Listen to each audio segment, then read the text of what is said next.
그 정권이 바뀌고 나서의 그런 것도 중요하지만 지금 조기 대선 전부터 준비해야 될 것들이 있다라고 말씀을 드리고 싶은 게 네. 시기적으로 단기적인 영향이 있을 거고 장기적인 영향이 있을 거예요. 네. 그래서 우선 단기적으로 여러분들한테 말씀드리고 싶은 게 지금 제가 토지거래구역 해제 재지정되면서 자산가들 그리고 어느 정도 이제 포트폴리오 점검을 끝나신 분들은 이미 정리가 됐다라고 말씀드렸잖아요. 근데 아직 정리를 못 하신 분들이 많아. 근데 지금 6월 1일이 중요하잖아요. 만약에 정권이 바뀌어서 세금이 무거워진다고 하면 6월 1일에 누구의 이름으로 등재가 됐냐에 따라서 결국에는 재산세랑 종부세를 하반기에 내게 될 텐데 그 부담을 누가 떠안게 되느냐가 중요하다고 생각하거든요. 그리고 이번에 또 이슈가 됐던 게 기존의 다주택자들 같은 경우는 신탁사로 많이 옮겼어요, 명의를. 근데 그걸 인정해주지 않겠다고 해서 지금 과태료 엄청 내시는 분들도 많거든요. 그래서 6월 1일에 지금 아직 그 본인이 다주택자든 아니든 뭐 내 집이든 좀 약간 가치가 없고 똘똘하지 않은데 세금을만 많이 낼 것 같다. 그런 부분들은 6월 1일 전에 정리하는 게 낫지 않나. 전 조심스럽게 좀 말씀을 드리고 싶고 네. 그럼에도 불구하고 핵심 지역이라던가 뭐 서울의 탑10 지역 그리고 뭐 경기도권에서도 서울과 시장 흐름을 같이 하는 뭐 과천 성남 뭐 이런 좋은 지역들에 있는 거기에 관심을 갖고 내 집 마련 하시려고 하시는 분들은 지금 7월에 스트레스성 DSR 3단계 시행되잖아요. 이제 그거는 진행이 될 가능성이 높고 만약 정권이 되면 오히려 더 땡기자고 할 수도 있죠. 그래서 대출 한도가 줄어드는 부분이 있어가지고 그거를 조금 챙기시면 좋을 것 같아요. 근데 내가 꾸준히 지금 스트레스성 DSR 1단계, 2단계, 3단계까지 쭉 열심히 내 집 마련하려고 줄어드는 한도를 보고 계셨던 분들은 상관이 없는데 스트레스성 DSR이라는 것 자체도 모르고 이제 막 대출을 하려고 하시는 분들은 스트레스성 DSR이 적용되기 전보다는 최소한 5천에서 1억 정도는 총 한도액이 덜 나올 수 있으니까 내 집 마련하려고 했을 때 내가 대출을 많이 이용할 거냐 아니면 현금을 들고 할 거냐에 따라서 시기를 좀 가늠해 볼 필요가 있겠다. 그리고 7월 이후로는 대출이 좀 덜 나오니까 수요가 더 줄 거 아니에요. 그래서 이제 팔려고 하시는 분들은 사줄 사람이 돈이 없어서 못 사는 경우가 많죠. 사실 최근에 저도 집을 내놓은 것들이 있었거든요. 근데 대출이 안 돼가지고 계약이 파기된 건이 있어요. 그러니까 대출을 되게 잘 알아봐야 된다. 그래서 지금 촘촘하게 해야 되는데 사실 지금 현장에는 어떤 분위기냐면 스트레스성 DSR 3단계 진행 때문에 대출 총액이 줄어든다. 이제 집 못 산다. 막 이런 게 지금 만연해 있잖아요. 그러다 보니까 현장에서는 이걸 거래를 해야 되고 어떻게든 이 물건을 팔아야 되는 시행사들이나 이런 분양을 해야 되는 그런 사람들이 또 있잖아요. 반대 입장에 있는 사람들. 그런 사람들도 열심히 작업하고 있는 게 뭐냐면 3단계 적용이 돼도 그렇게 많이 안 줄어. 그래서 그 시뮬레이션 돌린 거를 막 그 현장에 현장에 막 돌리고 계시더라고요. 그래서 이 사람들이 생각보다 3단계 진행이 돼도 와, 많이 안 줄어. 이거를 어필을 하고 싶은 거예요. 그래서 이걸 부동산에 막 뿌리고 다니시더라고요. 그래서 어떤 분이 이거를 부동산에서 찍어가지고 저한테 보여주셨어. 현장에 분이. 왜냐면 제 수강생분들이랑 저랑 친한 분들 다 임장을 열심히 다니시는 분들이니까 네. 현장을 알려주시더라고요. 그래서 3단계 되면은, 그러니까 소득이 5천만 원 되시는 분들은 2단계랑 3단계 적용이 1,000만 원밖에 차이가 안 나고 소득이 1억이신 분들은 한 3천만 원 덜 나오는데 전체적으로 스트레스성 DSR 적용되기 전이랑 후랑 나눠보면 소득 5천만 원인 사람은 5천만 원 주는 거고 소득 1억인 사람은 그래도 한 1억 정도 주는 걸로 이렇게 나온다. 근데 우리는 1, 2, 3단계 이게 단계적으로 왔기 때문에 2단계, 3단계 차이는 크지 않아. 그러니까 지금 해도 돼. 약간 이런 식으로 시행사에서 엄청 열심히 부동산을 다니면서 푸시를 하고 다니시더라고요. 그래서 사실은 스트레스성 DSR 3단계 적용되면 뭐 대출이 줄어서 수요가 줄겠다라는 거는 이렇게 시뮬레이션으로 보면 크게 줄진 않겠지만 결과적으로 시장 분위기가 좋지 않으니까 다들 뭐 이렇게 얼마나 대출에 적극적이겠어요. 그리고 지금 제가 상담도 하고 사람들, 수강생들이랑 얘기를 해보면 대부분 관심 있으신 분들은 이제는 대출을 많이 받아서 내 집 마련을 하시려고 하시는 분보다는 현금을 들고 있어. 톡톡! 막 8억! 막 5억! 10억 이렇게 들고 있어. 돈이 다 그렇게 어디서 나는지 모르겠는데. 그래서 이전에 사실 23년, 24년도에는 그래도 10억에서 20억 전후에 계신 분들이 대출 조금 이용해서 내 집 마련 하시려고 하시는 분이 많았거든요. 근데 지금 25년도에는 좀 가격대가 내려왔어요. 10억에서 15억 사이. 그 정도 한 10억 전후에 계신 분들이 내 집 마련 하려고 많이 고민하시더라고요. 그 정도의 현금을 들고. 그래서 약간 가격대가 내려왔다. 라고 말씀드릴 수 있을 것 같고, 네. 그리고 그 다음에는 이제 대선이 이루어지고 나서 2, 3개월 정도 지나면 이제 부동산 정책이 발표가 될 거예요. 이전에 문재인 정부 들어왔을 때도 이제 탄핵되고 조기 대선 이루고 한 3개월 있다가 이제 8.1 대책이 발표된 상황이었거든요. 이번에 이제 공약을 내서 당선이 되고, 그럼 그 3개월 후에 부동산 정책이 나올 텐데, 바로 막 뭔가 공약과 다르게 막 하진 않겠지만, 그래도 어쨌든 그거에 대한 대비는 좀 해야 될 것 같다. 그리고 지금 내 집 마련할 때 되게 토지거래허가가 해제되고 재지정되면서 막 급해지신 분들 되게 많거든요. 근데 급할 필요는 없겠다. 출렁임이 있을 것 같으니까. 지금 대선 때문에 출렁임이 있잖아요. 그리고 또 너무 웃긴 건 이제 진보당이 집권하면 집권 모른다라는 걸 공식처럼 생각하고 계시더라고요. 그래서 그런 분들이 진보 정권. 진보 정권이 진보당이 또 따로 있으니까. 그러네. 노무현 정부도 그렇고 문재인 정부도 그렇고 이제 다음에 이제 되면 너무 공식처럼 집권, 집값 폭등, 집권, 집값 상승 막 이렇게 되고 공교롭게 그렇게 됐어요. 네. 그게 사실 경제적인 상황이나 여러 가지 그런 것들이 있는데 지금은 약간 좀 다르잖아요. 이전과는. 그럼에도 불구하고 이제 사람들이 이렇게 사실 정치에 그렇게 관심 없거든요. 뭐 어떤 그 상환경이 어때서 그런 건 상관없고 그냥 누가 집권했는데 결과적으로 봤더니 그냥 집값이 올랐더라. 그냥 심플하게 그것만 생각을 하시더라고요. 그래서 이후에도 그렇게 되면 그렇게 되지 않겠냐라고 해서 내 집 마련에 대해서 되게 조급하게 생각하시는 분이 많더라고요. 생각보다. 만약에 또 진보당이 집권을 하게 되면 좌파. 진보 쪽에서 집권을 하게 되면 어쨌든 집값이 오를 텐데 그럼 내가 내 집 마련하려고 했는데 내가 봤던 집이 오르면 어떡하냐. 그거에 대한 불안감을 생각보다 많이 느끼고 계시더라고요. 그리고 맞습니다. 많은 유튜버들이 또 그런 걸 많이 얘기해. 그래서 저는 보면서 이거 불안을 조장하는 분위기가 있어서 이제 그 조회수를 끌어올리려고 뭐 그렇게 하시는 것도 있겠지만 프레임TV 저격. 그런 건가요? 그래서 약간 그 불안을 조장하는 분위기도 좀 있는 것 같아서 조금 보시는 분들은 좀 되게 제가 불안도가 높은 사람이니까 그런 사람들을 너무 이해가 돼요. 너무 불안하실 수 있어. 근데 딱 얘기를 하자면 출렁임이 없을 수 없거든요. 당연히 있을 거야. 그리고 그때 급한 사람도 있을 거기 때문에 지금 최고점에 내가 찍어주는 건 전 그게 더 리스크 있다고 생각하거든요. 지금 그 최고점에서 지금 가격 안 내려오고 있잖아요. 지금 그거 추격 매수 하실 필요는 저는 없다고 생각해. 출렁임이 있을 거고 뭐 이따가 세종 얘기도 하겠지만 지금 이렇게 이슈를 받는다고 해서 그게 정말 끝까지 천년만년 가기는 또 쉽지 않고 우리 뭐 그건 이따 얘기할 거고 어쨌든 지금 그 내 집 마련 생각하시는 분도 급하게 가실 필요 없다. 좀 확인하고 출렁임 보면서 사실 내 집 마련 하시려고 하시는 분은 정권이나 뭐 이런 거 정책이나 크게 상관없이 결국에는 내가 관심 있고 사고 싶은 집을 언제 얼마나 싸게 내가 살 수 있느냐가 관건이잖아요. 결국에는 본인이 관심 있는데 모니터링이 제일 중요한 것 같긴 해요.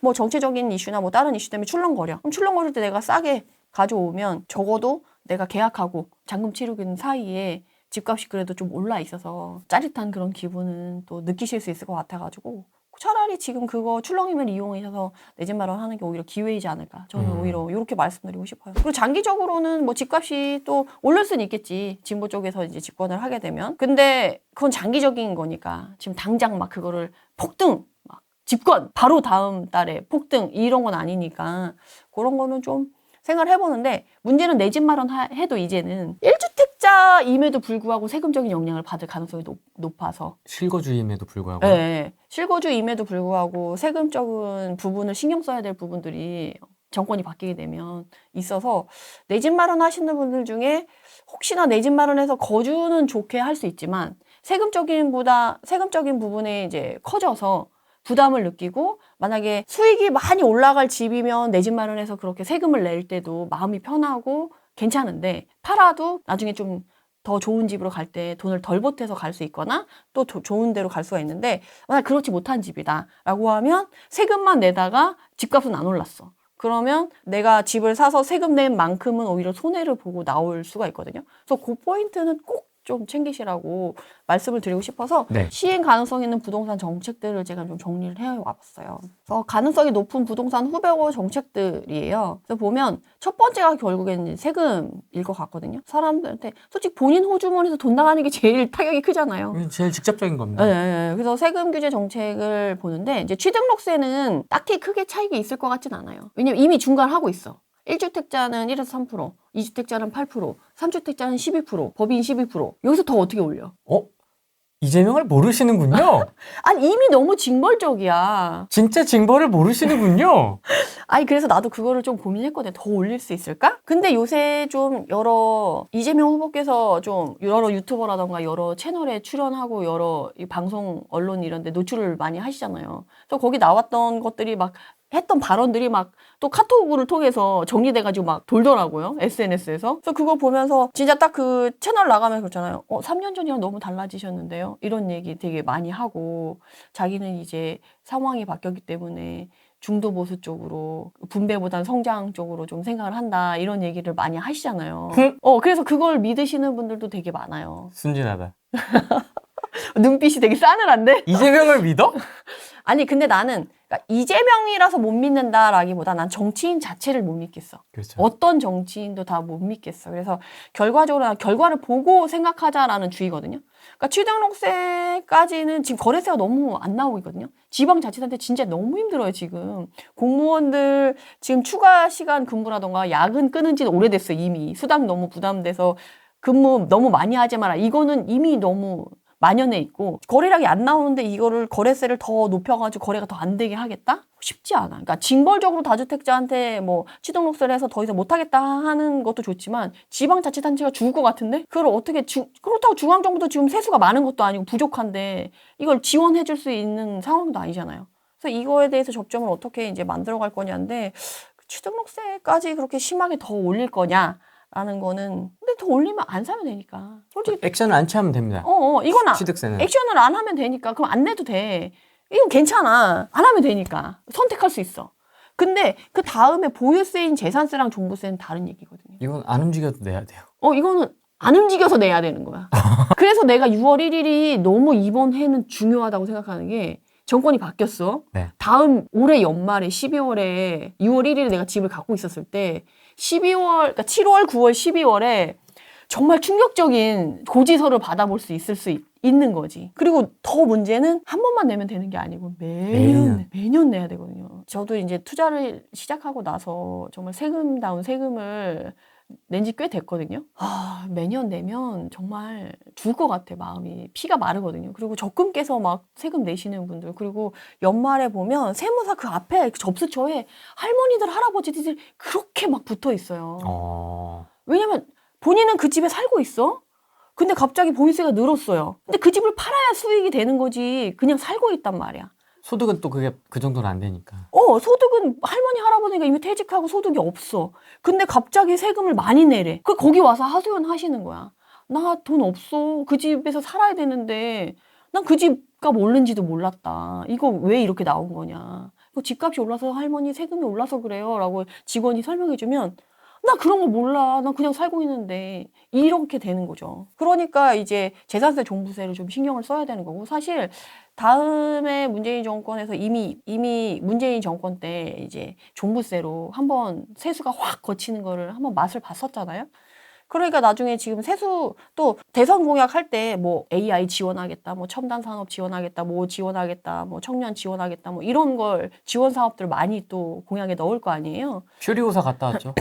지난번에 3년 대선 때는 탈모 그것도 건강보험 해주겠다라고 할 정도로 엄청 신경을 써서 지원을 해줘야 되는 상황이니까 그럼 또 세금 엄청 써야 되잖아요. 근데 그 세수는 어디서 나오냐는 거지. 근데 문제는 다 그거예요.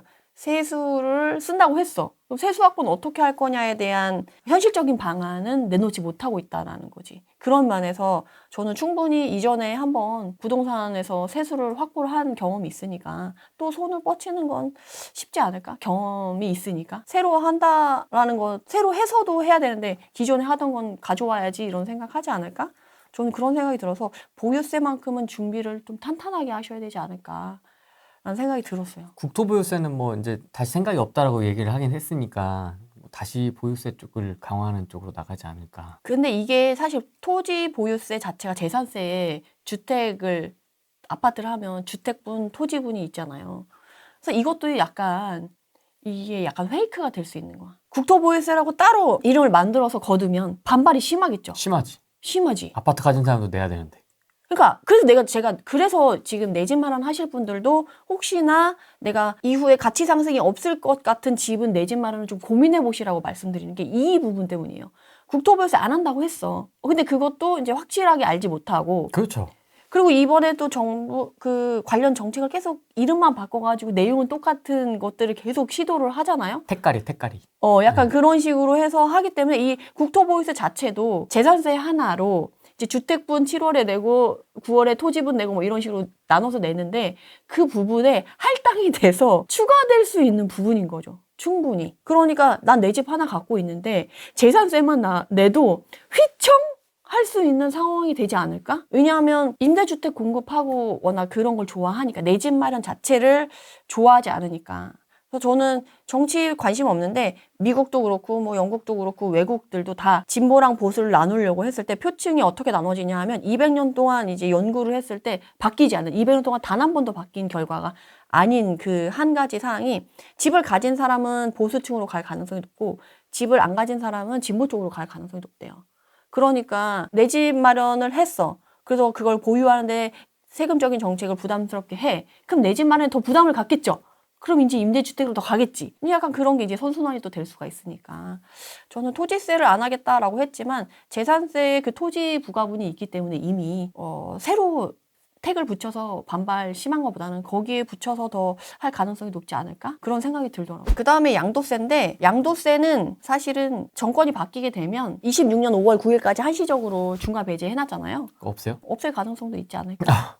그런 생각이 들었어요. 왜냐면 그건 대통령령으로 그냥 말하면 그냥 끝나는 거잖아요. 법 개정해야 될 필요도 없고. 그것도 그렇고 저는 그럴 수도 있다라고 생각이 들고 만약에 좀 유하게 내가 굳이 뭐 공약 때 부동산 정책 건드릴 필요 있겠냐. 건드릴수록 이게 오히려 부작용만 심하더라. 이런 언급을 여러 번 했던 터라 부담스럽다라고 하면 냅두겠지. 근데 26년 5월 9일 이후에도 이제 부동산이 그렇게 시장이 좋지 않을 수도 있는데 이제 그걸 연장하지 않게 원래 1년씩 연장했었는데 연장하지 않을 가능성이 높죠. 부담이 되면 중간에 땡겨서 없애기면 부담스러우면 근데 끝날 때쯤 돼서 없애는 거지. 이번에 또 토지거래허가고요. 그것도 끝날 때 얼마 몇 달 안 남았는데 땡겨서 해제했다가 지금 이렇게 됐으니까 뭐 그걸 반면교사 삼아서 건드리진 않겠지만 다시 또 연장은 안 해주겠죠. 그러면 이제 양도세 부분도 높아지는 거고 뭐 1년 이내 팔면 70%, 2년 이내 보유 안 하고 팔면 60%, 중과하면 20%, 2주택자는 20%, 3주택자는 30%. 이미 안 건드려도 이미 징벌적으로 기존 그 제도가 유지되고 있기 때문에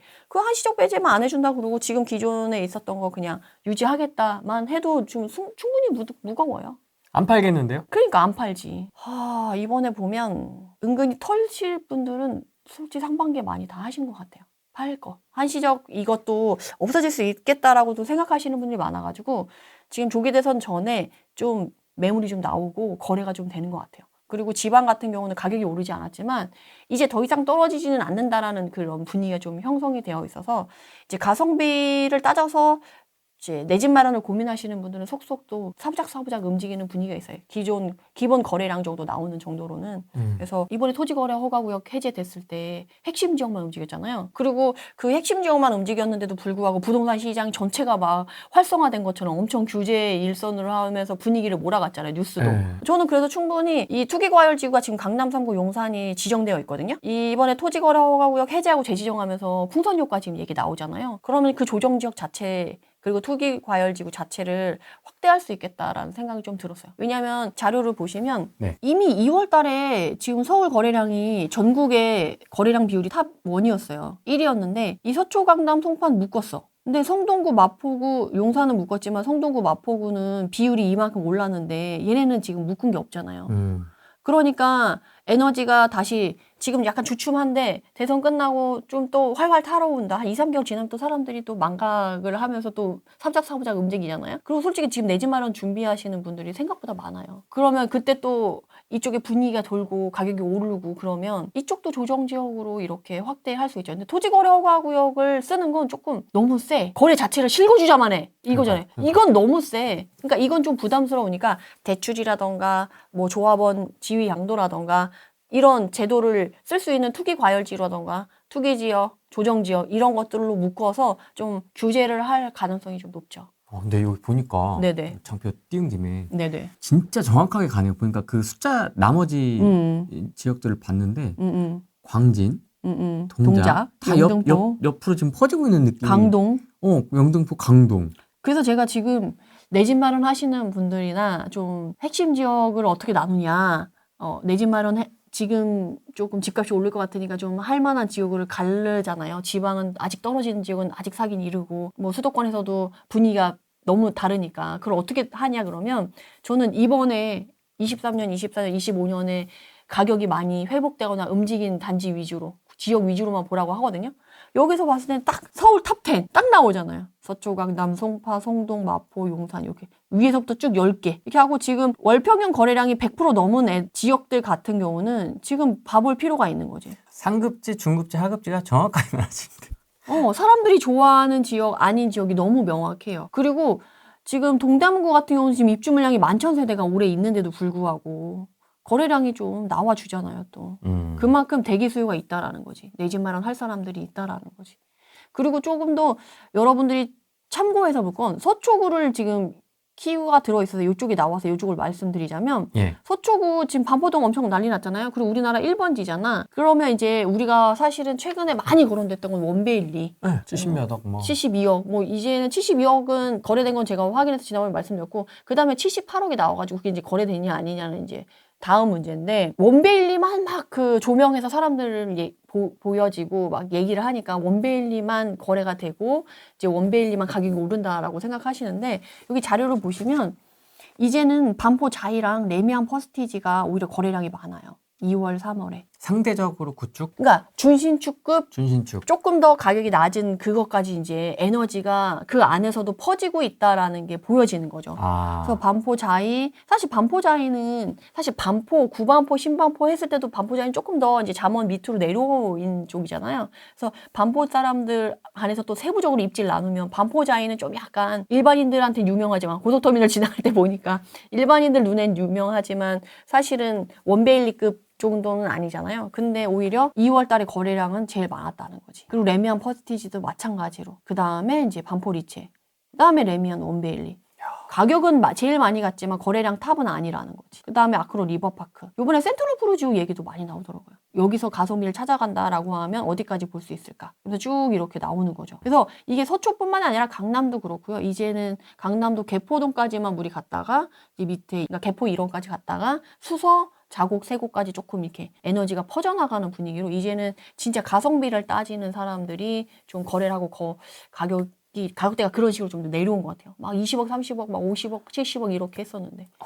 어나더 레벨이잖아요. 아니, 그러면 이게 뭐 정권이 바뀌든 안 바뀌든 이 순리대로만 간다면 이게 지금 상승이 뻔히 보이지 않습니까? 이게? 핵심 지역은 이대로 갈 거야. 이거는 어나더 레벨이야. 시장의 흐름과 상관없이, 경제에 상관없이, 정치에 상관없이. 이렇게 지금 이렇게 지금 천천히 좀 뭔가 이렇게 대표지고 있는 듯한 느낌이 좀 드는데 규제를 지금 하고는 있지만 그러면 굉장히 강력한 규제의 어떤 명분이 될 수도 있겠다라는 생각이 드네요. 정권이 바뀌면. 네, 그러니까 조정 지역이 확대될 가능성이 높다라고 말씀을 드리는 거죠. 이런 식으로 에너지가 퍼지는 게 너무도 많이 보이니까.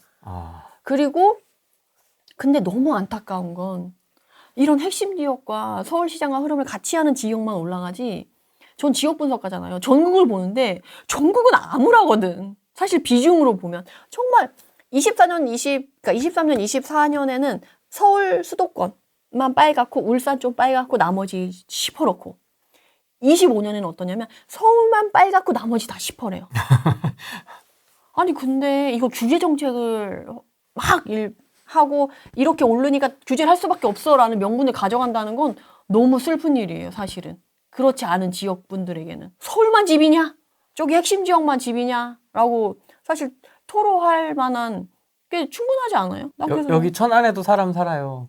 그러니까 여기 청주에도 사람 살아요. 뭐 부산, 대구, 뭐 대전 그런 분들도 다 있는데 그러다 보니까 이제 지방분들은 보유와 거주를 좀 따로 하겠다라는 기조가 생겼어요. 그래서 근데 또 그 사람들은 갭 투자자라고 엄청 죄악시하고 또 적폐라고 그러고 막 엄청 그렇잖아요. 이제 토어제도 좀 활용을 하겠죠. 근데 이거는 이제 서울시장이 하는 거라서 조기 대선과 상관없고 이제 출마도 안 하겠다고 했으니까 활용해서 하진 않겠지만 이제 토지거래 허가구역 이거 자체도 조금 유지가 될 가능성이 높죠. 그리고 확대.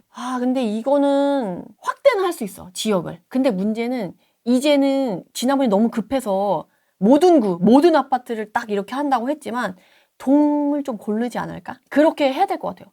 송파 거연마천은 어떡할 거야? 용산도 사실 도하나 이쪽은 원효로 이쪽은 그렇게 많이 오르지 않았거든요. 거기는 실거주자 위주로도 거래가 많이 되고 근데 거기까지 다 묶어버리면 그거는 아니라는 거지. 토어제를 활용을 하겠지만 풍선 효과 있는 지역에 일부 확대할 수 있겠지만 이제는 좀 핀셋으로 동별로 좀 추리고 6개월 후에는 다시 재지정한다고 했잖아요. 그랬을 때 이제 기존에 안 좋았던 것들은 미리 준비해서 이제 더 이상 욕먹으면 안 되니까 좀 준비를 해서 그거를 뭐 일부 구에서 좀 줄이고 다른 구는 좀 확대하고 이런 식으로 좀 조정을 할 수 있지 않을까.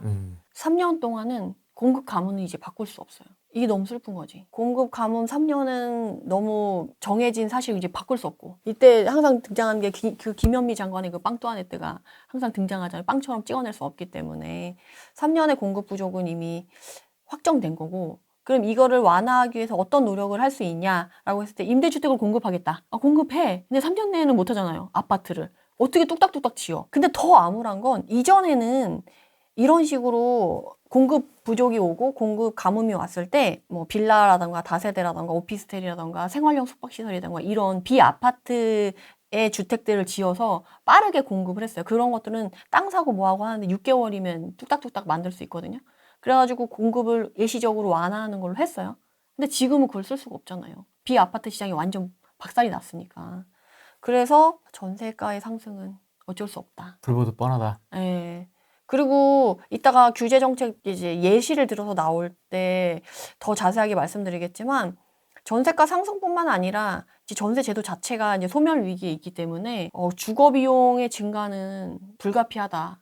너무 슬프다. 왜냐하면 주거 비용이 늘어나면 월급은 안 느는데 주거 비용이 늘면 그만큼 쓸 수 있는 돈이 줄어드니까 이제 삶의 퀄리티가 많이 떨어지죠. 그래도 요번에 뭐 이재명 후보께서 월세 받는 사람이 그동안 봉이었다. 과세 표준을 안 올려주고 월급을 올려주면 늘어난 만큼 세금으로 다 들어가고 월급은 자체적으로 늘어나지 않은 구조를 자기가 파악했다. 그래서 이걸 고쳐주겠다고 했는데 고쳐질 거냐라는 거, 이제 언제 고쳐줄 거냐가 이게 좀 관건이긴 하죠. 왜냐면 믿어요? 그거 내가 이제 정치인을 믿지 않는다고 했잖아요. 그래서 말은 이렇게 나왔지만 지금 세수 확보의 현실성 있는 방안이 안 나왔기 때문에 그런 걸 건드리기에는 쉽지 않을 수 있다. 유튜브에 이재명 한 칸 띄고 순환경제 치면 기가 막힌 영상이 나옵니다. 아 진짜? 나 그런 건 안 진짜 봤어. 진짜 저는 깜짝 놀랐습니다. 이재명의 그 경제 관념에 대해서 와 어떻게 저런 생각을 하고 저걸 영상으로 만들 수 있을까? 그래서 3년 동안에 이미 공급 가뭄은 정해져 있다. 그래서 이제 그거에 대해서 면피를 하려면 또 정책을 해야 되잖아요. 그래서 임대주택 공급을 엄청 하겠다. 몇백만 원을 하겠다. 이제 공약을 하죠. 그러면서 원하는 대로 해주겠다. 원하는 방식, 원하는 기간. 이런 식으로 뭐 지분 적립, 토지 조건부, 아니면 뭐 이익 공유, 아니면 뭐 분양, 공공 분양 원하는 대로 임대주택으로 공급을 하겠다라고 엄청 발표를 할 거란 말이에요. 그리고 이재명 후보 같은 경우는 이전에 경기도지사일 때도 기본주택 막 이렇게 해가지고 그런 거를 했었으니까. 근데 되게 또 이 비하인드가 뭐냐면 기본주택 한다고 경기도에서도 진행을 했었어요. 맞습니다. 네, 그리고 모델하우스도 지었어요. 광교에 그 지금 도청에 들어있는 부지에 원래 그 기본주택 모델하우스가 있었어요. 그것도 모델하우스를 하는구나. 네, 모델하우스가 있었어요. 그 홍보하는 홍보관처럼 있었거든요. 근데 너무 좀 생각하지 못할 수 있는데 모델하우스까지 나왔어. 근데 단 한 채 기본주택도 나오지 않았다. 안 했어요? 부지가 옛날 구법원 자리에 기본주택을 한다고 했는데 그게 진행이 안 되고 또 중간에 또 나왔잖아요. 3년 남짓 이제 도지사를 했었기 때문에 왜냐면 그때도 조기 대선이 있어가지고 중간에 나왔잖아요. 그래서 나온 게 없어요. 한 채도? 와. 모델하우스는 있었는데. 어떤 느낌인지 아시겠죠? 그래서 임대주택도 지금 공급한다고 막 발표를 해. 근데 문제는 이 3년의 공급 가뭄을 해소할 수 있냐 없냐라고 했을 때 해소하기는 어렵다는 거죠. 왜냐면 임대주택도 분명히 아파트를 원해서 아파트로 공급을 할 거고 아파트는 3년 내에 지을 수 없는 건 이미 모든 사람이 알고 있기 때문에 임대주택 다양하게 공급하겠다라고 발표를 해도 추후에 뭐 5년 이후는 뭐 그래 그럴 수 있어 하지만 이 3년 이내에 이 주택 공급을 어떻게 할 거냐는 거죠. 이거에 대한 해답은 아직도 못 내고 있다는 거지. 그리고 그 다음에 이제 재건축 재개발 규제할 건 너무 당연하죠. 기존에 이제 규제 많이 풀어놨던 거, 활성화 정책 했던 것들을 다 접거나 반대쪽에 정책을 펼 가능성이 높은데 아직 세훈이 형이 버티고 있는데 그래도 가지 않을까요? 근데 그러니까 서울시에서 인허가권 뭐 이런 거는 서울시장이 갖고 있지만 뭐 정책 같은 거는 또 나라에서 발표를 하는 거고 법 개정을 하고 막 이런 부분이 있잖아요. 그리고 뭐 오세훈 시장이 버티고 있다라고 할지라도 재건축에서 지금 초과이익 환수제 그게 해제가 안 되면 그 차라도 지금 분담금이 늘어나가지고 사업성 안 나온다고 하는데 정말 힘들게 분담금 냈어. 근데 초과이익 환수제도 내래. 쉽지 않다는 거죠. 주민들이 이거를 갈 거냐 했을 때 나 같아도 안 갈 것 같은데. 그리고 지금 분담금이 기본 5억이에요. 옛날에는 남의 돈으로 일반 분양 많이 해서 내 돈 없이 새 아파트 받는다라는 게 있었지만 이제 그건 사라진 시장이잖아요. 그러면 분담금을 5억 내라고 했을 때 헉하지. 쉽지 않죠. 그리고 전에 막 발표하고 뭐 현대 뭐 반포 어쩌고 했을 때도 거기 막 12억 나오고 막 이래가지고 난리가 났었잖아요. 5억도 헉 하는데 막 12억 막 이렇게 나오기도 하고 정말 조금 나와요. 사업성 너무 좋아요 하는데도 지금 분담금 2억 나오면 가슴을 쓸어내리는 정도로 돼 있기 때문에 재건축은 재건축 초과이익 환수제가 없어지지 않는 이상 결국에는 이제 관리처분 인가까지 거의 그쪽까지 간 단지고 아니면 올스톱될 가능성이 높죠. 왜냐면 해봤자 어차피 마이너스고 수익이 안 나는데. 그리고 뒤에 이제 분양가 상한제도 얘기를 하겠지만 건설사 들어가서 재건축 재개발 한다고 쳐요. 그럼 지어야 되잖아. 그럼 도급형 아니고 분명히 수익형으로 가거나 이렇게 할 텐데 이제 수익형으로 했을 때 일반 분양부도 많지 않고 건설사는 지금 뭐 태양광도 뭐 설치해라 뭐 층간소음도 뭐 감소하기 강화해라. 위해서 뭐 이런 식으로 해서 기본 건축비가 올라가는 상황이잖아요. 근데 분양가 상한제 하겠어요 안 하겠어요? 집값 너무 올라가고 새 아파트 너무 비싸게 받는 거 안 돼. 이런 말 나올 거란 말이에요. 그럼 분양가 상한제를 적극적으로 활용할 텐데 건설비는 올라. 분양가는 제한해. 건설사가 뭐가 남겠어요? 서민을 위해서 로또를 만드는 거지. 그러니까 로또 청약은 나올 수 있지만 건설사도 힘들고 그러다 보면 결국적으로 주택 공급이 이렇게 부족한데 활성화돼서 주택이 공급되는 거는 어려운 상황이라는 거죠. 더 안 지으려고 하겠지 건설사 입장에서. 건설사는 해외 플랜트나 뭐 해외 나가서 사업 수주해도 되는데 굳이 국내에 그걸 힘들게 할 필요가 없는 거죠. 그러니까 이제 공급 가뭄이 더 심화될 수밖에 없고 인허가 안 내겠지. 그리고 재개발 같은 경우도 지금 규제가 들어갈 수도 있죠. 그나마 재건축보다는 재개발이 좀 나아요. 규제가 좀 덜하니까 재건축 초과이익 환수제도 없고. 근데 그래서 재개발 같은 경우는 좀 사업 시행 인가 이후 빠그라지지 않을 어느 정도 진행이 된 그런 게 오히려 좀 떠오를 수 있겠죠. 상대적으로 재건축이 너무 옥죄고 안 되니까 재개발이 오히려 그래서 요새 좀 재개발 쪽에 가격이 또 오르고 있다라고 하긴 하더라고요. 그런 식으로 좀 생각을 할 수 있을 것 같아. 공급 측면에서는. 그리고 분양가 상한제랑 관련해서 또 연결되는 거는 실거주음을 3년 후에 했잖아요. 이번에. 3년 지났어. 어떻게 할 거냐? 이제 다시 원위치. 어떻게 할 거냐? 원래는 사실은 이 실거주음은 3년 유예를 한 것도 사실은 진보 쪽에서는 마음에 안 들어 했고 보수 쪽에는 이게 전세 매물이 부족하고 전세가가 오르니까 필요하다 그래서 합의를 한 게 3년을 유예해 주는 걸로 이제 합의가 된 건데 그러니까 없애자 했는데 없애지지 않고 그냥 3년 유예를 하겠다고 했는데 3년이 지났을 때 우리가 지금 3년 동안 공급 가뭄이 예정되어 있잖아요. 근데 3년이 지났을 때도 공급 가뭄이 있고 전세가가 올라가 있는 상태예요. 그럼 그때 이거를 폐지를 해줄 거냐? 쉽지 않다는 거지. 그러면 한 번 더 연장해 줄 거냐? 사실 저는 이게 제일 가능성이 높다고 생각해요. 왜냐면 전세 매물 없고 전세가 또 올라갈 상황이기 때문에 실거주 의무 3년 유예를 한 번 더 해줄 가능성이 높다. 아예 없애주지는 않을 것 같다. 정권이 만약 바뀐다고 한다면. 그래서 저는 그거까지 좀 생각하셔가지고 요번에 실거주 의무 3년 유예에 해당돼서 들어간 단지들이 꽤 많잖아요. 올림픽 파크포레움부터 시작해가지고. 그래서 거기에 이제 세입자 사시는 분들은 한 번 더 연장하면 한 번 더 살 수도 있겠다. 그리고 매도자분들, 그러니까 집주인분들은 그런 걸 생각하셔가지고 팔 타이밍을 또 고민해 볼 필요가 있겠죠. 집값이 오르니까 또 한 번 유예하면 전세 한 번 더 돌리고 적응 끝날 때쯤에 내가 실거주 해가지고 매도하면 집값 상승을 노려봤을 때는 수익성이 나오니까 그게 베스트하지 않을까요? 그래서 그거를 생각해서 그러니까 정책이 나온다라고 했을 때 그거를 이용해서 내가 어떻게 내 자산을 지킬 것이냐를 연결해서 항상 생각하는 버릇을 들이는 게 나을 것 같아요. 이게 맞네 아니네 지켜줄 거네 말 거네 이런 거 어차피 내가 통제할 수 없는 거를 신경 쓰는 건 머리만 아프니까 차라리 믿지는 말고 해준다고 하면 그거에 맞춰서 내가 이제 다음 스텝을 준비하는 게 제일 바람직할 것 같아요. 그의 삶의 궤적을 보면 절대 믿을 수가 없습니다. 그러니까 그건 나는 정치인은 원래 안 믿는다고 했잖아요. 그러니까 나온 거 보고 그거에 맞춰서 우리가 움직이자는 거죠. 그리고 누구의 말도 믿을 수 없어. 그렇지만 기존에 이런 했던 행적들이나 경험이 있잖아요. 근데 그거에 맞춰서 나한테 유리한, 조금이라도 더 유리한 표를 이제 발휘하는 게 가장 중요하겠죠. 지금 그게 제일 중요한 것 같아요. 사람들이 관심이 없는 게 제일 힘든 부분이지, 사실은. 지금 대출 규제도 조금 이제 더 생각을 해야 된다. 근데 이 대출 규제는 사실 정권이 바뀌든 안 바뀌든 이거는 할 수밖에 없어요. 왜냐면 가계부채가 너무 올라와 있고 재정 적자도 너무 좀 심하기 때문에 우리나라는 이 대출 금융권 구조 자체가 IMF 이후로 가계부채가 늘어날 수밖에 없는 구조로 이미 되어 있잖아요. 그래서 이미 너무 큰 부채가 있기 때문에 이걸 한꺼번에 없애거나 줄일 수가 없어요. 그래서 이걸 대출을 활성화 정책을 편다.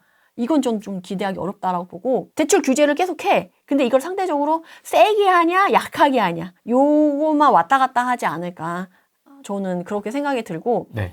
다만 이제 걱정인 건 이번에 모든 대출의 소득 자료를 활용하겠다라는 게 하반기 대출 규제의 골자에 들어가 있어요. 이번에 스트레스성 DSR 3단계 조율 막판으로 하고 있고, 지난번처럼 수도권에는 추가 가산해가지고 조금 더 덜 주는 걸로 얘기를 하는데, 여기서 정치권에서 이번에 지방 미분양 주택에 대한 DSR 규제 한시화나 요청이 이게 사실 골자거든요. 물론 스트레스 이제 3단계 하는 거 알겠어. 수도권 이번에 오른 데 있으니까 규제하는 거 알겠어. 근데 지방 지금 너무 힘들잖아요. 그러면 지방 활성화 정책을 할 거고, 지방을 좀 살리고 싶으면 사실 이건 좀 유예해줘도 되는 거잖아요. 근데 요청은 있었지만 제외됐다. 그러면서 하는 말이 지방만 제외시키면 정책 신뢰도가 떨어지고 실효성이 떨어진다라는 거죠. 그렇진 않은데 사실 충분히 인지하고 있지 않나? 사람들이. 그러니까 나는 이걸 보면서 지방 활성화 정책이라고 지금 23년, 24년, 25년도도 계속 단계적으로 발표를 하고 있거든요. 그리고 이번에 3주택자에 한해서는 뭐 지방 미분양 주택을 취득하면은 세금을 감면해주겠다, 이런 발표도 있었어요. 물론 이것도 법 개정이 돼야 되는 거라서 지켜질지 안 지켜질지 모르겠지만, 이거 톤을 보면서 나는 느낀 게, 아, 지방 활성화 정책을 확실하게 필 생각이 없구나. 네, 없어요. 그게 너무 느껴졌어요. 근데 정책의 신뢰도가 훼손되고 이러진 않는데 진짜 어려운데. 아니, 그러니까 그 돈이 지금 돈이 갈 데가 없어. 현금을 들고 있는 사람이 생각보다 꽤 많거든요. 지금 주식도 불안해. 비트코인도 오를 만큼 올랐어. 안전자산으로 좀 가고 싶다. 그리고 그 돈을 들고 있는 사람이 생각보다 많은데 갈 데가 없으니까 이제 지방을 풀어주면 혹시나 지방에 그 돈이 쏟아질까 봐 그걸 우려하는 것 같아요. 근데 지방은 지금 사실 너무 힘들거든. 그래서 저는 지방 활성화 정책에 대한 의지가 약하구나 라는 걸 생각이 들었고, 네. 3단계 스트레스 DSR 외에도 장기 고정금리 주담대 상품 확대, 이제 우리가 변동금리가 많았는데 이제 고정금리 퍼센테이지를 좀 많이 높이려고 작년부터 쭉 주력 상품으로 해서 하고 있잖아요. 근데 여기서 제일 중요한 건 모든 가계대출에 대한 소득 자료 관리를 강화하겠다. 결국 이거는 전세든 뭐든 DSR을 넣겠다는 거거든요. 소득을 보고 대출을 해주겠다라는 거기 때문에, 지금 아까도 그 그러니까 전세제도 자체가 소멸할 가능성이 있다라고 했는데, 이렇게 대출을 막아버리면 전세로 가고 싶은 분들이 내가 원하는 금액만큼 나오지 않아서 전세를 못 가게 되는 경우가 많아요. 그럼 결국 이제 내가 그 집을 가려면 원래 5억이 있어야 돼. 근데 5억이 없어서 대출을 받으려고 했는데 그만큼 안 나온대. 그럼 그 집을 못 가잖아요. 줄이거나 딴 데를 알아보거나 반전세. 월세나 반전세. 예, 그 남은 금액만큼은 이제 반전세로 월세를 돌려서 내겠어요. 그러면 당연히 이제 반전세도 어떻게 보면 월세의 한 형태잖아요. 그러면 그렇게 자연스럽게 이제 월세화 되면서 갈 수밖에 없거든요. 그래서 이것 자체도 약간 전세제도 소멸의 하나의 축이 될 수 있다. 그래서 이렇게 되면 사실 임차인도 전세제도를 원하지 않게 되는 거고, 임대인도 이런 규제나 이런 것 때문에 소득이 없으니까, 수익이 없으니까 이제 전세제도를 유지하기가 쉽지 않아지는 거죠. 그 중에 하나의 키워드가 이 대출 규제인 것 같아요. 그리고 이 5번이 사실 저는 임대차 입법 수정 의지에 대한 이게 사실 제일 슬퍼요. 오늘 슬픈 게 너무 많이 나오는데 너무 슬퍼. 이게 보수 쪽이든 진보 쪽이든 임대차 입법에 대한 수정 의지를 양쪽 다 갖고 있어요. 근데 문제는 서로 방향성이 너무 다른 거지. 완전 반대죠, 반대. 네, 같은 이름을 가진 것들을 얘기를 하지만 방향성은 전혀 다른. 그러니까 보수 쪽은 조금 더 완화해서, 지금 분쟁이 너무 많으니까 완화해서 좀 융통성 있게 가자라는 건데, 이제 진보 쪽은 이번에 해봤더니 분쟁이 너무 많았다. 더 촘촘히 해야 된다. 그리고 그걸 더 강화해야 된다라는 쪽으로 이제 바꾸고 있잖아요. 그래서 그 수정 의지가 다른데, 전 이게 왜 슬프냐면, 사실 내 집을 사, 취등록세 보유세 해, 그건 내 집 마련하는 사람, 집을 갖고 있는 사람에 국한돼서 적용이 되는 거예요. 근데 이 임대차 입법은 집을 가진 사람, 집을 가지지 못한 사람 중에 전세 사는 사람, 월세 사는 사람, 모든 사람한테 영향을 미치는 거예요. 국민 100%한테. 이 임대차 입법은. 뭐 내 집 마련 하나 하고 임차 시장에 전혀 참여하지 않는 사람한테는 전혀 해당이 없을 수도 있겠지만 대부분 전월세에 왔다 갔다 하거나 이사하거나 타 사람들이 모든 국민들이 그걸 왔다 갔다 하면서 살기 때문에 결국에는 그 국민 100%한테 영향을 미칠 수 있는 가장 영향력 있고 파워가 가장 센 부분이 저는 이거라고 생각해요. 그렇죠. 아무래도. 예. 근데 이 임대차 입법에 대한 수정 의지가 너무 만만한데 뉴스를 보면 우리가 24년 12월에 진보당 쪽에서 무제한 갱신권 발의를 했었잖아요. 근데 네. 여론의 문매를 맞고 바로 접었잖아요. 근데 3개월 이후에 다시 10년 전세기간 보증 플러스 연장 발표됐잖아요. 그게 약간 택만 바꾼 내용은 똑같은 거잖아요. 근데 이후에 그런 정책들이 앞으로도 계속 발의가 될 수 있는데 이제 그런 법 자체가 전세 제도를 소멸할 수 있다라는 거죠. 근데 전 여기 와서도 되게 여러 번 얘기했어요. 이 전세가 지금 24년 기준으로 비중이 44%를 차지하고 매매는 19%밖에 차지를 안 하는데 이 전세 제도가 받쳐줄 때 월세가랑 이 받쳐주지 못했을 때 월세가의 차이는 너무도 극명할 거라서 이 임대차 입법을 잘못 수정하면 정말 국민이 너무 힘들어질 수 있는 상황인 거예요. 그래서 저는 이것이 제일 너무 슬프고 최근에 그것과 톤을 좀 달리해서 또 나온 게 모든 임차 주택에 전세보증보험 가입을 의무화하겠다라는 법안이 또 발의가 됐거든요. 민주당에서. 너무 또 슬펐다. 그걸 보면서. 왜냐면 저도 등록주택 임대 사업자도 하고 이제 임차를 많이 놓긴 하는데 임차인분들한테 이걸 설명을 해요. 대부분의 분들이 전 대출을 안 끼고 사거든요. 그러니까 세입자의 그것만 있어요. 권리사항이 다른 게 없어. 여기 뭐 대출이 있는 것도 아닌데 내가 왜 이걸 들어야 되냐. 원하지 않는데 25% 내라고 하니까. 길거리에 내 돈 버리는 거잖아요. 솔직히 10,000원, 20,000원도 주스면 기쁘지 버리면은 기분 나쁜데 이거를 전세 계약할 때마다 내라고 하면 그분들도 원하지 않는 거예요. 근데 지금 등록주택 임대 사업자에 한해서도 이걸 의무적으로 가입하라고 했을 때도 지금 분쟁이 많고 이렇게 혼란이 심한데 그런 거에 상관없이 모든 임차주택, 모든 거에 이 보증보험을 가입하라고 의무화하는 거는 분쟁을 더 부추기고 이제 쓰잘데기 없는 돈을 보증보험료가 나가잖아요. 그래서 나는 왜 돈이 이번에 적자가 많이 나가지고 그걸로 확보하려고 하나? 약간 이런 생각이 들 정도로 조금 어이가 없었다라고 말씀드릴 수 있을 것 같아요. 뭐 어쩔 수가 없습니다. 그쪽 지지층이 그쪽이기 때문에 임차인들의 어떤 권리 방향을 굉장히 강화하는 스탠스를 어쨌든 보여줘야 되지 않습니까? 그러니까 정책들도 계속 이제 그런 쪽으로. 근데 임차인들도 원하지 않는다니까, 그거는. 진짜? 모든 주택에 보증보험을 들으라는 거는 보험을 드는 걸 좋아하는 사람도 있지만 안 좋아하는 사람도 꽤 생각보다 그건 많아요. 중요하지 않아요, 그들에게. 지지층이 지지하는 정책이냐 아니냐 그게 중요한 거죠. 모르겠어요. 정치가 저는 너무 어려워서 사람들이 원하지 않으면 표도 못 받는 거 아니에요? 그 지지층이 뭔지는 알아. 네, 그들이 원하는 겁니다. 그치만 그래도 현실적으로. 그래서 이제 10년 던졌잖아요. 네. 투투투로 갈 겁니다. 분명히 갈 겁니다. 난 8년 던진 다음에 투투투 안 나오겠습니까? 1, 2년 있다가 분명히 나오죠. 투투투 준비하십시오, 여러분. 어쩔 수가 없습니다. 안타깝지만. 난 너무 걱정인 게 지금 민주당이 거대 야당이고 대통령인지 민주당에서 나오면 법안 발의와 동시에 통과가 되잖아요. 뭐 우리가 알 새도 없이 뭐 의견을 개진할 그 여유도 없이 그냥 실행이 될까 봐. 사실 그게 좀 제일 걱정이에요. 왜 요새는 톡방에 그 입법 발의하면 그 댓글 돌잖아요. 동의하는 거 뭐 이렇게 달리잖아요. 네. 그거 달 시간도 없는 거야. 맞아요. 하이 패스인 거야 이제. 네. 뭐 그 댓글 달면 뭐해? 어차피 다 패스인데. 그러니까. 그래서 대선 이후에는 이렇게 되지 않을까에 대한 이야기입니다. 그다음에 대선 이후 정권이 바뀌면 부동산 시장이 어떻게 될 거냐 이게 사실 제일 많이 궁금해 하시는데 지금 부동산 시장의 트렌드는 유지될 것 같아요. 신축 좋아하고 핵심 지역 가고 네. 그거는 당분간 유지될 수밖에 없는 상황이고 매매는 핵심 지역만 갈 것이고 이제 아닌 지역은 또 그대로 지방 활성화 정책을 또 안 할 거기 때문에 의지가 없기 때문에 갈 건데 이제 전세는 근데 다만 내 전세 얘기할 때 조금 부담스럽고 약간 조심스러운 게 전세 폭등을 얘기하는 사람이 너무 많아가지고 공급 부족 3년 확정한 건 맞아요. 근데 부족해? 26년 시작과 동시에 전세가가 막 2배, 3배 막 이렇게 되진 않거든요. 근데 약간 톤을 보면 다른 사람들 보면 그래.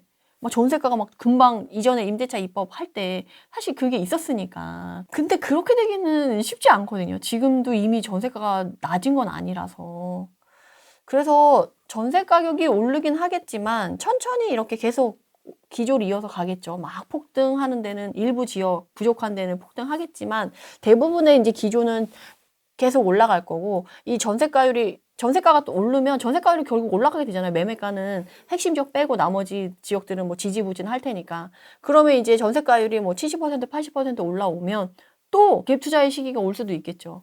그리고 이제 전세 사는 사람들이 이제 10억 할 때 이제 5억 사는 사람들은 건너가기 어렵지만 7, 8억 하는 사람들은 10억짜리 집에 건너갈 계제가 좀 있으니까 그런 사람이 전세에서 매매로 갈아타는 시장이 오면 이제 전세가가 매매가를 밀어올리는 시장이 되겠죠. 근데 그게 당장 오지는 않는다. 근데 어떤 분들은 당장 올 것처럼 얘기하고 또 그렇게 생각하시는 분들이 많더라고요. 근데 좀 그거는 시간이 걸릴 거다라고 말씀을 드리고 싶고 네. 그리고 거래량은 감소할 수밖에 없어요. 근데 거래량이 감소하고 가격이 떨어지고 거래량이 증가하고 가격이 올라가고 이거는 이론인 거지 거래량이 감소한다고 핵심 지역의 가격은 떨어지지 않을 것 같아요.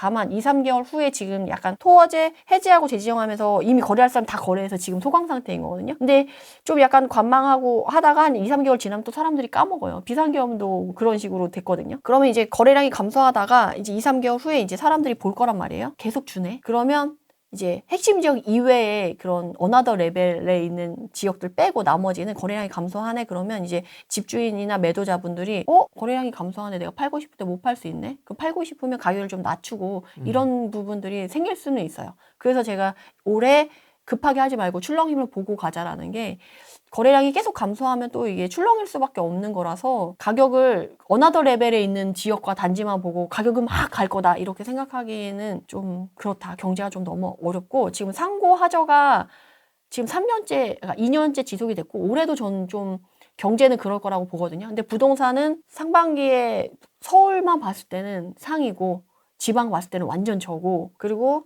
하반기에는 서울은 저는 보합이나 상승 나머지 지역은 좀 이런 식으로 보거든요. 지역별로. 그래서 가격은 그렇게 보시고 나서 움직이시는 게 좋을 것 같고. 근데 아까도 보셨지만 이제 신축 뜨거운 거 다 올랐고 그럼 그 옆에 준신축, 가성비, 이제 구축으로 넘어가거든요. 그래서 내가 관심 있는 지역에 어느 지역이든 대장 아파트 똘똘한 한 채는 있어요. 그럼 그런 단지들이 너무 많이 올랐어.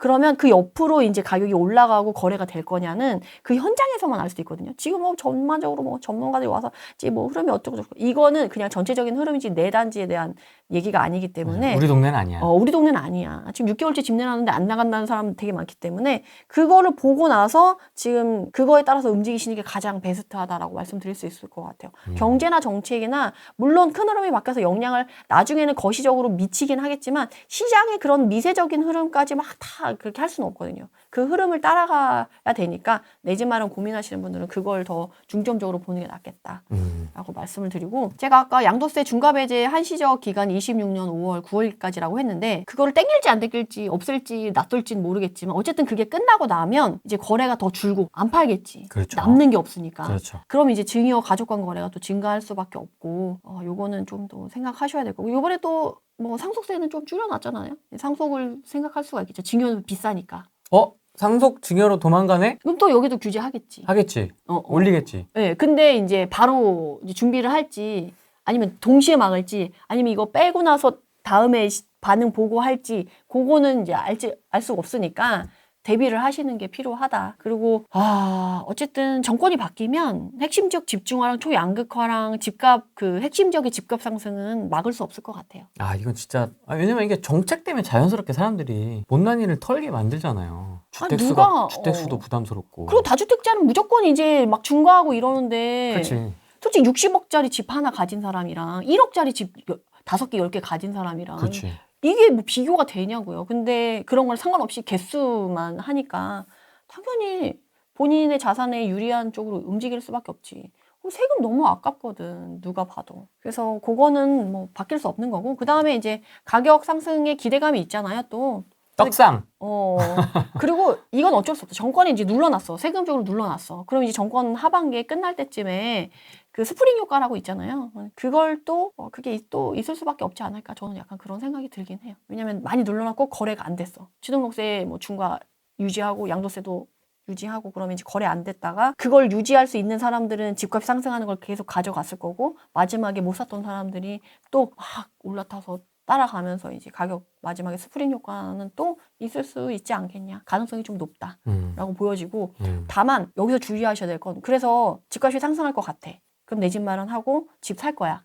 근데 세금을 이기지 못하는 사람들은 중간에 털 수밖에 없거든요. 그래서 저는 세금 낼 돈을 현금 확보를 지금 좀 해놔야 되는 상황이 아닌가. 그래서 지금 사업하시는 분들이랑 부동산 하시는 분들의 대부분들은 현금 보유량을 좀 늘리고 있어요. 그래서 나중에 세금적인 방어라던가 이런 시장에 유연하게 좀 반응하기 위해서 좀 현금 확보를 하고 있는 상황이다. 그래서 본인도 그런 생각이 있다라고 하면 세금 방어를 위한 현금 확보는 좀 해놓으셔야 되지 않을까. 왜 세종을 얘기할 수밖에 없냐 그러면 3월 달에, 그러니까 2월 달에는 토지거래허가구역 해제 재지정하면서 서울이 완전 날라갔어요. 그 다음에 이제 서울 지방 중에 그나마 괜찮았던 게 울산이었잖아요. 우리 항상 보면은 서울 수도권이랑 흐름을 같이 하고 있는 애가 울산이었으니까 울산이 괜찮은데 3월 되고 나서 어때요? 이재명 2심 뭐 무죄 나오고 약간 민주당 집권이 유력시 돼가면서 이제 네. 세종시 얘기가 나오면서 3월에 바로 세종시 바로 튀어오르죠. 이게 뭐냐고 도대체. 토지거래 허가구역 해제 재지정 필요 없어. 세종이 좋다. 무슨 정치 테마주냐고. 거래량이 지금 157%가 막 장난 아니죠. 그래서 세종이 이렇게 쫙 올라왔다. 요거를 좀 말씀드리고 싶었고. 서울을 밀어냈습니다. 예. 그래서 세종으로 보면 세종시 하나밖에 없는데 이제 방곡동, 대연동 이렇게 있지만 거래량이 뭐 토지거래 허가구역 200%, 300%랑은 비교가 안 돼요. 뭐 300%, 400% 이렇고. 근데 방곡동에 36건에 450%는 사실 9건이었는데 36건이 된 거야. 그러니까 거래량이 좀 올라가게 미미했는데 올라간 정도고, 고운동에 101건이 좀 그나마 의미 있죠. 거래량이 좀 많이 늘어난 건데도 불구하고 이제 200%에 넘었으니까. 그러네요. 이런 식으로 지금 세종시가 빡 가고 있다. 근데 난 이걸 보면서도 너무 슬펐어. 왜요? 왜 이렇게 오늘 슬퍼? 너무 슬퍼. 세종시에도 그럼 또 피해자가 생길 거 아니에요. 경기도청이 팔달구에 있다가 광교로 이전을 하는 거를 쭉 지켜본 사람으로서 네. 그게 광교 신도시를 개발한다는 얘기 나올 때부터 거기를 행정타운을 만들어가지고 광교 신도시를 가겠다라는 게 있었어요. 왜냐면 광교에 일자리를 더 막 만들 수 있는 것도 아니고 신도시를 만드는데 이걸 부흥시켜줘야 될 게 필요한데 신분당선으로 가는 것만으로는 좀 한계가 있을 것 같아요. 그러니까 행정타운도 만들겠다, 법원도 다 옮기겠다 해서 이 계획을 해서 광교를 분양을 했단 말이에요. 그래서 그 얘기가 나온 거는 이제 광교 신도시가 개발될 때부터 얘기가 나왔던 건데 심지어 광교 신도시에 새 아파트가 하나 들어가는 시작이 2012년도거든요. 근데 도청이 들어간 2022년도인가 들어갔어요. 말 나온 데서부터는 한 15년이 걸렸고, 광교 신도시가 지어진 이후부터 언제 들어오냐 주민들이 엄청 반발했는데도 불구하고 들어가는데 10년 걸렸거든요. 경기도에서 경기도로 옮기는데도 지금 10년이 걸렸어요. 근데 그래요? 네. 굉장히 오래 걸렸구나. 네. 근데 솔직히 생각해보세요. 내가 도지사야? 내 임기 나 5년만 하면 되는데 도청 이전하는 거 하고 싶어요, 안 하고 싶어요? 귀찮지. 미루다가 안 될 때 옮긴 거예요. 정말. 마지막에. 그래서 세종시도 지금 말이 이제 뭐 전부터도 나왔지만 뭐 진행되는 건 없었잖아요. 근데 이번에 또 말이 나왔어. 근데 말 나오고 아무리 빨라도 과연 5년 내에 될 거냐는 거지. 또 우리 이거 봤었잖아요. 윤석열 정부 때도 일기 신도시 특별법 막 해가지고 대선 공약 나올 때가 제일 핫했어. 공약 나와서 막 일기 신도시 막 할 때 일기 신도시 가면 매물 싹 걷어들이고 없고 가격 막 점프하고 막 이래서 못 사고 막 울고불고 했는데 대선 끝나고 울고불고예요? 못 사서? 못 사서 울고불고 하는 사람 있지. 그래서 대통령 되고 나서 이제 일기 신도시 진행해야 되는데, 그 다음에 무슨 얘기가 나왔어요? 마스터 플랜이 4년 후에 나오니 어쩌니 막 얘기 나오면서 사람들이 막 열받아가지고 막 얘기하니까 뭐 빨리 진행하겠다 이거 뭐 손도직으로 하고, 그래서 지금 이렇게 된 거잖아요? 하면 일기 신도시 특별법을 만들어서 하는 것도 지금 그런 식으로 뭐 오래 걸리네, 생각보다 빨리 되지 않네, 뭐 이런 걸로 실망 매물이 나와서 엄청 출렁인단 말이에요? 세종은 어떻겠어요? 더 많이 출렁이지. 말 나오면 올랐다가 또 약간 진행이 더디다 그러면 또 떨어졌다가 또 말 나오면 올랐다가 이런 식으로 반복이 되다가 결국에는 임기 내 5년 내에 되겠냐는 거죠. 쉽지 않다는 거고. 그래서 이게 가치가 계속 가면 상관이 없는데 피해자가 속출하지 않는데, 문제는 세종이 이번에 사실은 거의 반토막이 난 수준이었거든요. 거의 뭐 10억 하던 게 한 6억 정도, 5, 6억 정도로 많이 내려와 있는 상황이라서 세종에서 내 집 마련하려고 하셨던 분들은 더 떨어질 게 무서워서 사실 못 사는 분위기였어요. 그래서 지금 세종 보면은 이게 생활권으로 이렇게 있잖아요. 1생활권, 2생활권, 3생활권, 4생활권 이렇게 있는데, 네. 그리고 여기 BRT 노선에 있는 길이 비싸요. 비싼 단지들이에요.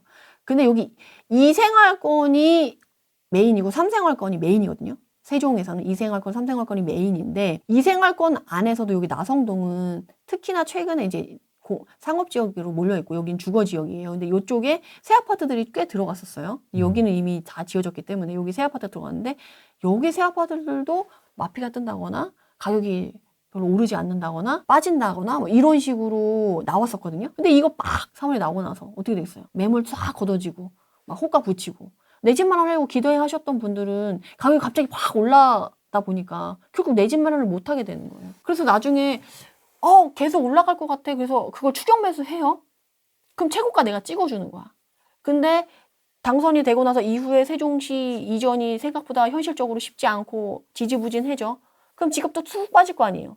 그럼 정고점에 산 사람은 어떻게? 그럼 또 그분이 또 피해자가 되는 거예요. 그래서 제가 이게 슬프다고 하는 거다. 근데 이게 팔랑팔랑이 게 정책 때문에 그 집값이 이렇게 팔랑이는 게 사실은 이 부동산 시장의 심리가 많이 작용해서 그런 건데 사실 그러면 안 되잖아요. 알잖아요. 쉽지 않다는 거. 그래도 막연한 기대감이라 이런 것 때문에 움직이시는 건데 너무 슬프다.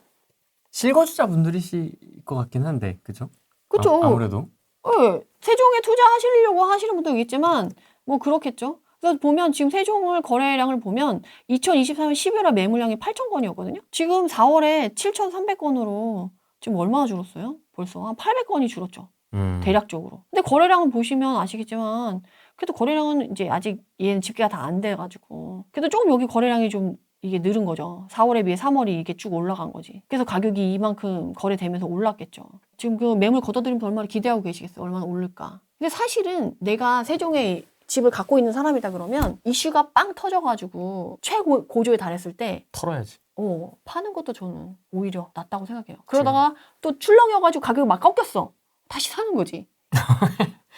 뭐 그걸 잘 탈 수 있다고 하면 근데 이제 문제는 사고팔고가 이제 1년 이내에 팔면 양도세가 뭐 70%, 2년 이내에 팔면 60%이라니까 그게 쉽지는 않지만 그게 된다고 하면은 세종은 그렇게 하는 게 더 바람직할 정도로 이 출렁임이 꽤 있을 거다라고 말씀드리고 싶은 거예요. 제가 말씀드리고 싶은 건 그렇게 막 해서 막 투기를 하라는 건 아니고 어쨌든 그렇다. 아휴 슬프네요. 항상 그렇지만 이 선거철이 되면 충청도는 봉인 것 같습니다. 충청도 분들 너무 순진하셔가지고.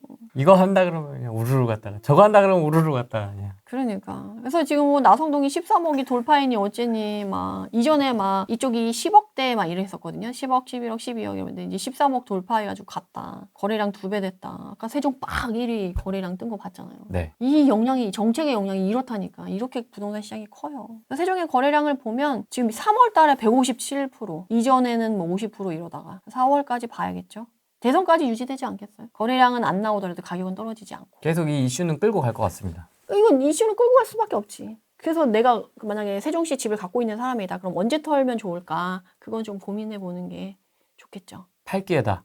저는 오히려 기존에 오래 갖고 있었다라고 한다면 털었다가 나중에 너무 떨어져서 만약에 거기서 거주할 거면 다시 사시는 것도 나쁘지 않긴 한데 이 호재만큼 각 집값을 끌어올려줄 만한 거는 딱히 없을 것 같아서 혹시 오히려 터는 기회가 되지 않을까. 실제적으로 세종시로 다 이전한다. 그러면 이제 그때는 그게 되겠지만 그 전까지는 엄청 말이 많이 왔다 갔다 하면서 출렁이지 않겠어요? 지연됐다. 경기도청 하나도 10몇 년이 걸렸다는데 네. 이건 지금 뭐 조단위가 나오고 막 그러지 않습니까? 네, 세종에서 지금 그 대통령실만 오는 게 아니라 국회도 와야 되고 이게 되겠냐고요. 근데 과연 서울에 있는 국회의원분들이 세종에 오고 싶어 하실까? 집은 어디에 있을까요? 등기는 어디에 쳤을까요? 네, 뭐 그런 것들은 뭐 어쨌든 수도권은 어떻게 되는 겁니까? 수도권은 이제 각자의 방향대로 가겠죠.